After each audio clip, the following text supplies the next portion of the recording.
Hello again, grade 10 students. In this video, I am going to discuss to you the different properties of hyperbola and the different formulas that you need to familiarize in graphing a hyperbola with center 0, 0 or at the origin. But before we proceed to the formula, let us have the two standard form of equation of a hyperbola. So a hyperbola has two standard form of equation. The first one is we have x squared over a squared minus y squared over b squared is equal to 1.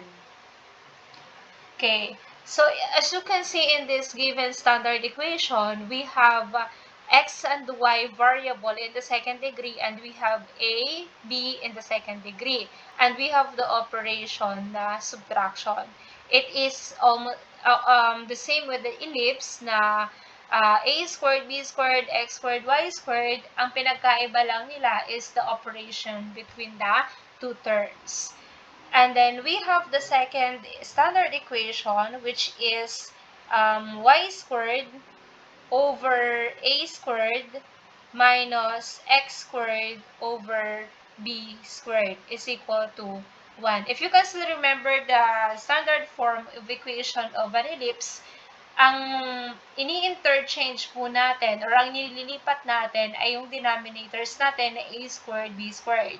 Okay? So, yung x squared, y squared, remain lang po sa numerator. But in the denominator, nagbabago yung ating denominator na a squared and b squared. But in hyperbola, ang nag-i-interchange or nililipat ng position depende sa graph ay yung ating numerator na x squared and y squared. Now, how are we going to determine the orientation of the hyperbola?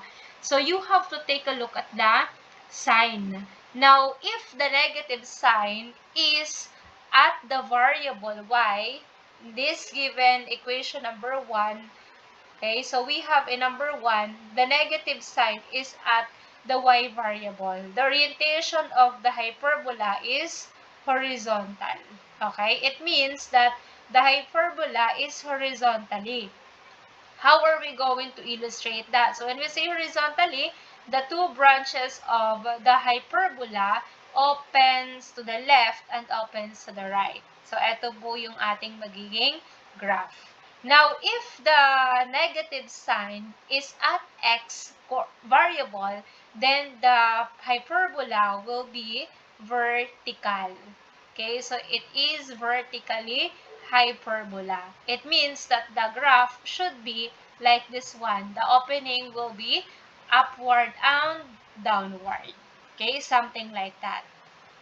Okay, so since we're done with that, let us proceed on how to determine the formulas of the hyperbola with center at 0, 0. So listen carefully para kahit hindi ninyo memorize yung formula ay alam ninyo kung paano mag-graph ng hyperbola. So now let us have the vertices of the given hyperbola with center 0, 0.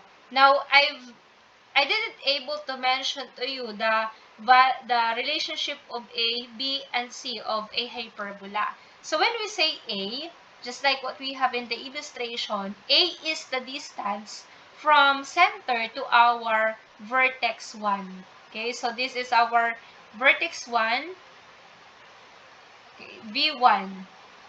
The point where on the x-axis where the hyperbola passes through. So V1, it is again center to V1, it is denoted by A. Definitely center to V2, this is the V2, it is also A. So the length of our transverse axis is 2A kasi A plus A is equal to 2A. 2A, transverse axis. Now, since sabi ko, we have center to the co-vertices muna. Let's have this one. The co-vertices. So, CV1 and we have CV2. So, the length of center to CV1 is denoted by B.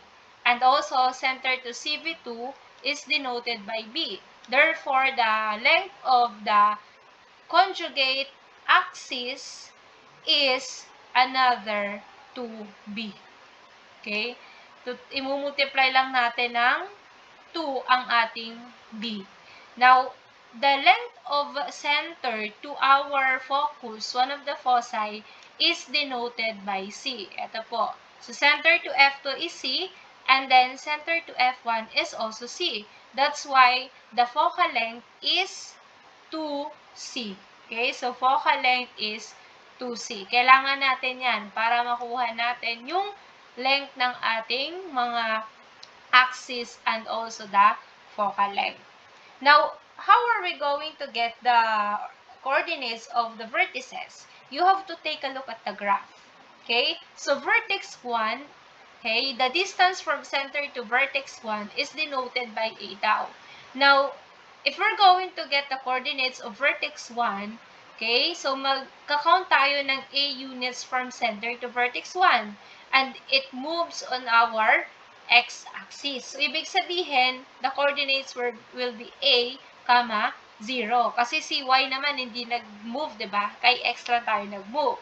And then, on the other hand, yung V2 po natin will be negative A kasi nag-move tayo ng A units to the left, 0. That is why the formula in finding the vertices of horizontal hyperbola will be positive, negative A, 0. Now, in vertical naman, since yan ay upward and downward, that means na ang ating A ay mag-move sa ating y-axis. That's why ang magiging formula nito is 0, positive, negative A. Kabaliktaran lang po. Now, we have a shortcut here. You have to take a look at the equations that we have. Okay? So, take a look at this equation, the equation of the horizontal hyperbola. Okay? Nasaan po ba ang ating A squared? Diba? Denominator po siya ng ating x squared. So, ibig sabihin, kay x coordinate natin ilalagay pagdating sa vertices. Now, take a look at the equation of the vertical hyperbola. Saan nakalagay si A squared? Sa ilalim ni y squared. Ibig sabihin, kay y coordinate natin ilalagay si positive, negative A when it comes to the vertices. Now, let's have the foci. So, when we say foci, kung nasaan si vertices, nandun din si foci. Okay? Nasa transverse axis line ang ating foci at vertices. Now, from center daw to vertex 2, it is denoted by C. Same with our F1 or focus 1. So, pag kukunin natin yung coordinates ng focus 1 from center, mag-move tayo ng C units to the left, diba? Kaya magiging negative C, 0. Yung coordinates ng ating focus 1. If our focus 2 is at the right side of the origin or the center, it means ang F2 natin is, ang coordinates niya is positive C, 0 because we move C units from center to our F2. At saan tayo nag-move? Kay x-axis. So, ibig sabihin, ang ating foci ay positive, negative C, 0. Okay? And then, we have 0, positive, negative C. Okay? Ngayon, may shortcut ulit dyan.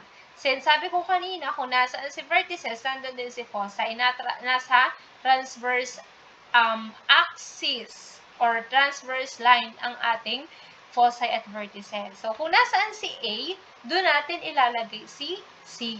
Since ang A natin ay nasa x-coordinate, ilalagay natin si C sa ating x-coordinate. Okay po?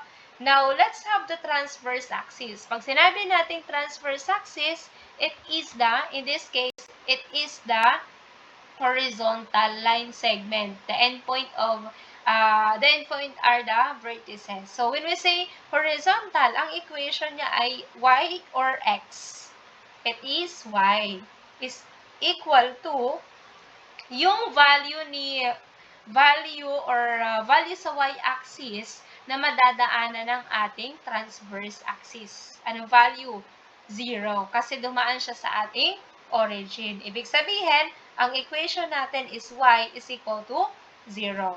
Now, yung location natin is saan ba?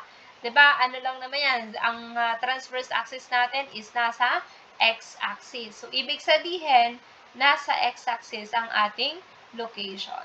Okay? Now, we have the length. So, when we say length, nandito na po yun, it is 2a.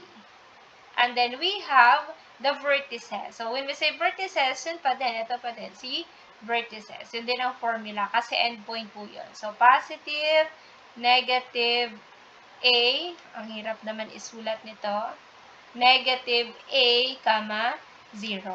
And then, when it comes to vertical naman, kabaliktaran. So, just imagine, upward, downward siya. Ibig sabihin, ang transverse axis natin ay vertical. So, ang magiging equation niya is x is equal to 0. Location, y-axis.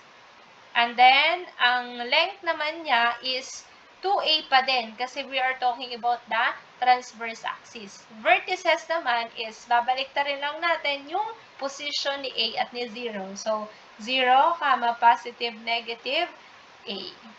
Next is we have the conjugate axis. So, when we say conjugate axis, ito po yung ating conjugate axis. It is perpendicular to our transverse axis. So, since that is vertical, it means ang ating equation ay x is equal to yung value ni x na madadaanan ni conjugate axis natin. It is 0 kasi sa origin pa din. Location, again, nasa y-axis.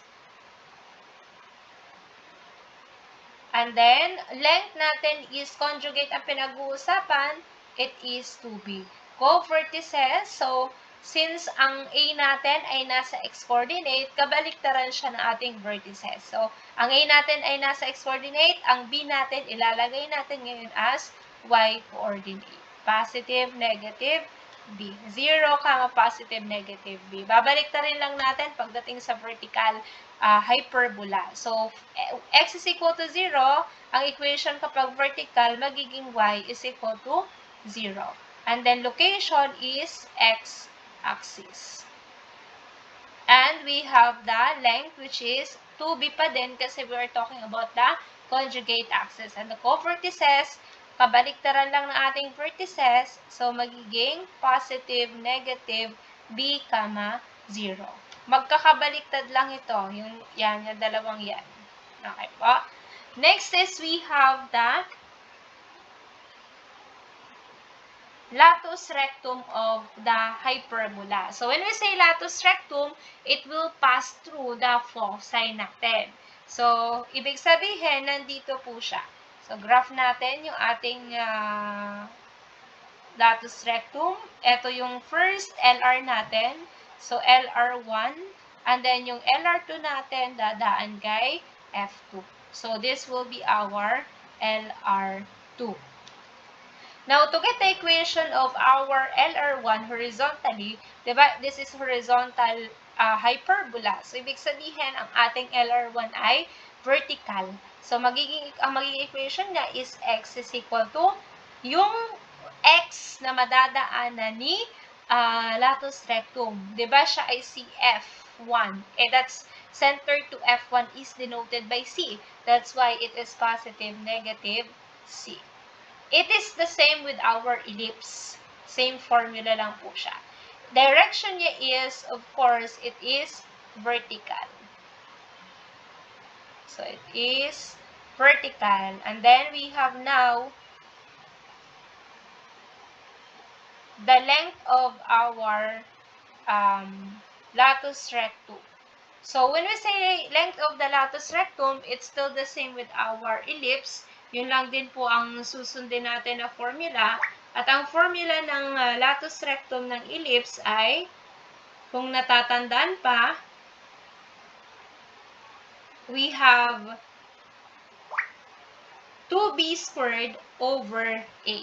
So, length is 2b squared over a. And then, ang endpoint po natin ng LR, ito yung endpoint it's not vertices. So, it should be endpoint. So, ang endpoint po ng LR natin is we have C muna kay positive C, positive negative B squared over A. From the length formula lang din po ito. Over A.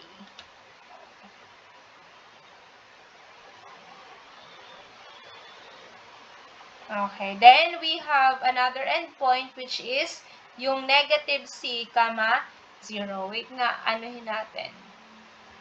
Ang hirap kasi isulat kasi naka-pink. So, it is positive, negative. Ilalagay ko lang na positive, negative C. So, we have positive, negative C, B squared over A.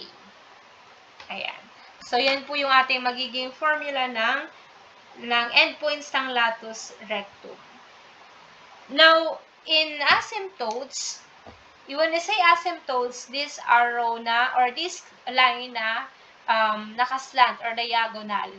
So, pag kukunin natin ang equation ito, di ba, when we say equation of a line with two variables, we have the slope interciform na y is equal to mx plus b. Okay, so mx plus b. Now, y is equal to, yung slope niya is, diba, rise over run. So, b over ax. b over ax. That is why we have now positive, negative b over ax.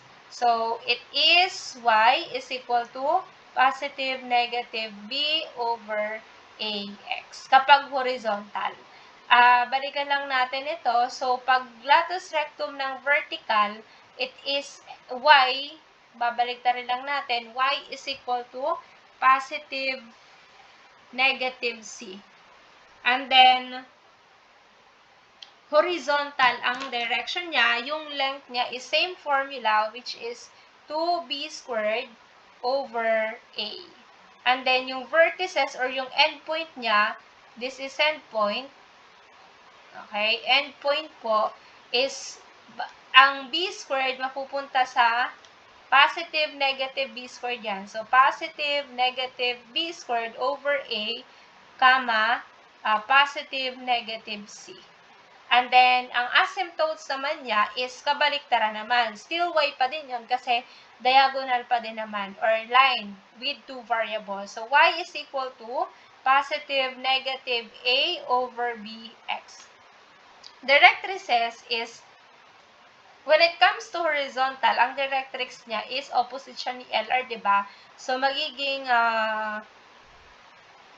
x equals, the formula is still the same with our ellipse, the formula, which is positive, negative a squared over c. So, a squared, a squared over c. Positive, negative. Dalawa po yun. Then, sa vertical naman, magiging y is equal to positive, negative a squared over c. Pagpasensyahan nyo na itong pagsusulat po kasi ang hirap kapag naka-paint. Pero nasa PowerPoint presentation naman ito. And then, construction of rectangle vertices is, we have the endpoints or the vertices of our rectangle. Ito po yun. So, P1, let's say ito, P1. Ang P1 po natin is, ano ba yung ating x-coordinate? Diba? Ito ay dadaan or katapat niya si A. Negative A, yung center to vertex, that is negative A. So, negative A, B. Si P2 naman is A, B. And then, si P3, yung third vertex is A, negative B. Okay, so A, negative B. At itong P4 naman natin is negative A, negative B. Okay, so that's it. We have now negative A, negative B. Yun lang po yung ating magiging construction rectangle vertices. So, we have negative A, comma B. Next is A, comma B. Negative A, comma, negative B. And then A, comma, negative B. Tama? Okay, tama. So, when it comes to vertical, babalik na rin lang po natin. Di ba, mag-i-interchange sila. So, si A yung,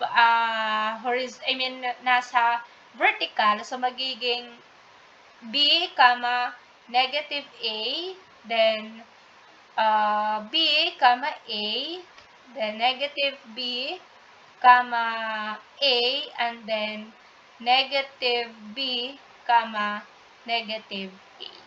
Okay. Yun yung ating construction rectangle vertices. So, when it comes to eccentricity naman, it's still the same. E is equal to C over A. And same with this, E is equal to C over A. Eccentricity of a hyperbola is always greater than 1.